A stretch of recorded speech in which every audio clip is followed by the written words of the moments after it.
اللہ الرحمن الرحیم السلام علیکم ورحمۃ اللہ وبرکاتہ۔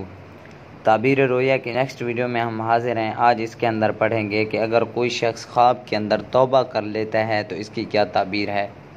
جی ہاں، تعبیر رویا کے اندر آج پڑھیں گے کہ اگر کوئی شخص خواب کے اندر توبہ کردن یعنی توبہ کر لیتا ہے تو اس کی کیا تعبیر ہے۔ حضرت ابن سیرین رحمہ اللہ نے فرمایا کہ اگر کوئی خواب میں دیکھے کہ اس نے توبہ کی ہے تو دلیل ہے کہ سب گناہ ہونا وار نافرمانی سے پشیمان ہوگا، یعنی جو بھی گناہ کیے ہیں، نافرمانیاں کی ہیں، ان سے ندامت کرے گا اور خدا تعالیٰ کی خوشنودی کے کام کرے گا اور ایسے کام کرے گا جو اللہ تعالیٰ کو پسند ہوں گے، اور دنیا سے ہاتھ اٹھا کر طالب آخرت ہوگا، یعنی دنیا سے بے پرواہ ہو کر آخرت کی طرف طلبگار ہوگا۔